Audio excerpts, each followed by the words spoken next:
ಸ್ನೇಹಿತರೆ, ಮೀಡಿಯಾ 360 ಇನ್ನೊಂದು ಹೊಸ ವಿಡಿಯೋಗೆ ನಿಮ್ಮೆಲ್ಲರಿಗೂ ಕೂಡ ಸ್ವಾಗತ ಸುಸ್ವಾಗತ. ವಿಡಿಯೋವನ್ನು ಶುರು ಮಾಡುವ ಮೊದಲು ನಮ್ಮ ಚಾನಲ್ಗೆ ಹೊಸಬರಾಗಿದ್ದರೆ ಇವಾಗಲೇ ಸಬ್ಸ್ಕ್ರೈಬ್ ಮಾಡ್ಕೊಳ್ಳಿ. ಯಾಕಂತ ಹೇಳಿದ್ರೆ ಇದೇ ರೀತಿಯ ಇಂಟ್ರೆಸ್ಟಿಂಗ್ ವಿಡಿಯೋಸ್ಗಳು ಮುಂದೆ ಬರ್ತಾ ಹೋಗ್ತಿದೆ. ಹೌದು, ಇದೀಗ ರಾಜ್ಯದಲ್ಲಿ ಹಿಂದಿಯನ್ನು ಬ್ಯಾನ್ ಮಾಡಲಾಗ್ತಿದೆ. ಇನ್ನು ಮುಂದೆ ತ್ರಿಭಾಷಾ ಸೂತ್ರವನ್ನು ತೆಗೆದು ಹಾಕುವುದಾಗಿ ಸರ್ಕಾರ ಮಹತ್ವದ ನಿರ್ಧಾರವನ್ನು ಕೈಗೊಳ್ತಾ ಇದೆ. ಇದಕ್ಕಾಗಿ ಕಳೆದ 4-5 ವರ್ಷಗಳಿಂದ ಹಲವಾರು ಕನ್ನಡ ಪರ ಸಂಘಟನೆಗಳು ಹೋರಾಟವನ್ನು ಮಾಡ್ತಾ ಇದೆ.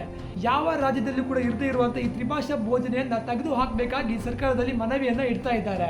ಯಾಕಂತ ಹೇಳಿದ್ರೆ ವಿದ್ಯಾರ್ಥಿಗಳಿಗೆ ಜ್ಞಾನ ಅರ್ಜನೆಗಾಗಿ 2 ಭಾಷೆಗಳು ಮಾತ್ರ ಸಾಕಾಗ್ತದೆ. ಸೊ ಇದಕ್ಕಾಗಿ ಹಿಂದಿ ಭಾಷೆಯನ್ನು ತೆಗೆದು ಹಾಕೋಣ, ಅದು ಯೂಸ್ ಇಲ್ಲ, ಕೇವಲ ವಿದ್ಯಾರ್ಥಿಗಳಿಗೆ ಟೈಮ್ ವೇಸ್ಟ್ ಅಂತ ಹೇಳ್ತಾ ಇದ್ದಾರೆ. ಇನ್ನು ಇದ್ರ ಬಗ್ಗೆ CM ಆದಂಥ ಸಿದ್ದರಾಮಯ್ಯನವರು ಕೂಡ ಮಾತನಾಡಿದ್ದಾರೆ.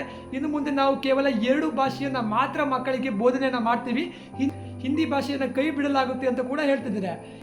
ಇನ್ನು ಕಳೆದ 2 ವರ್ಷಗಳಲ್ಲಿ 2.1 ಲಕ್ಷ SSLC ವಿದ್ಯಾರ್ಥಿಗಳು ಹಿಂದಿ ಭಾಷೆಯಲ್ಲಿ ಫೇಲ್ ಆಗಿದ್ದಾರಂತೆ. ಇದಕ್ಕಾಗಿ ಇದೊಂದು ಭಾಷೆ ಮಕ್ಕಳಿಗೆ ಒತ್ತಡ, ಹಾಗಾಗಿ ಇದನ್ನು ತೆಗೆದುಹಾಕುವಂಥ ಎಲ್ಲ ಪ್ರಯತ್ನ ಕೂಡ ನಡೀತಾ ಇದೆ. ಇನ್ನು ಇದರಲ್ಲಿ ಕೆಲವೊಂದು ಪ್ರಶ್ನೆಗಳು ಮೂಡಿ ಬರ್ತಾ ಇದೆ ಅಂತ ಹೇಳಿದ್ರೆ, ಹಾಗಿದ್ರೆ ಇನ್ನು ಮುಂದೆ ಹಿಂದಿ ಭಾಷೆಯ ಶಿಕ್ಷಕರ ಗತಿ ಏನು? ಹಾಗಾದರೆ ಇನ್ನು ಮುಂದೆ ಮಕ್ಕಳಿಗೆ ಹಿಂದಿ ಭಾಷೆಯ ಅವಶ್ಯಕತೆಯೇ ಇಲ್ವಾ? ಕೇವಲ ಇದೊಂದು ಭಾಷೆಯನ್ನು ತೆಗೆದು ಹಾಕುವುದರಿಂದ ಅದು ಏನು ಇಂಪ್ರೂವ್ಮೆಂಟ್ ಆಗ್ಬೋದು? ಸೊ ಇದೆಲ್ಲ ಪ್ರಶ್ನೆಗಳಿಗೆ ಸರ್ಕಾರವೇ ಉತ್ತರ ಕೊಡಬೇಕು ಬಿಡಿ. ಹಾಗೆ ಈ ಚರ್ಚೆಯ ಬಗ್ಗೆ ನಿಮಗೆ ಅನಿಸುತ್ತೆ, ನೀವು ಕೆಳಗಡೆ ಕಮೆಂಟ್ ಆಗಿ ಹಿಂದಿ ಭಾಷೆಯನ್ನು ತೆಗೆದು ಹಾಕುವುದು ಒಳ್ಳೆಯದಾ ಅಥವಾ ಬೇಡವಾ, ಅದು ಕೆಟ್ಟ ನಿರ್ಧಾರವೋ ಅಥವಾ ಒಳ್ಳೆಯ ನಿರ್ಧಾರವೋ ಅಂತ ಕೆಳಗಡೆ ಒಂದು ಕಮೆಂಟ್ ಹಾಕಿ. ಇನ್ನೊಂದು ಇಂಟ್ರೆಸ್ಟಿಂಗ್ ವಿಡಿಯೋ ಒಂದಿಗೆ ಮತ್ತೊಮ್ಮೆ ಬರ್ತೀವಿ. ಅಲ್ಲಿ ತನಕ ನೋಡ್ತಾ ಇರಿ ಮೀಡಿಯಾ 360, ನಮ್ಮ ಇಂಡಿಪೆಂಡೆಂಟ್ ಜರ್ನಲಿಸಮ್.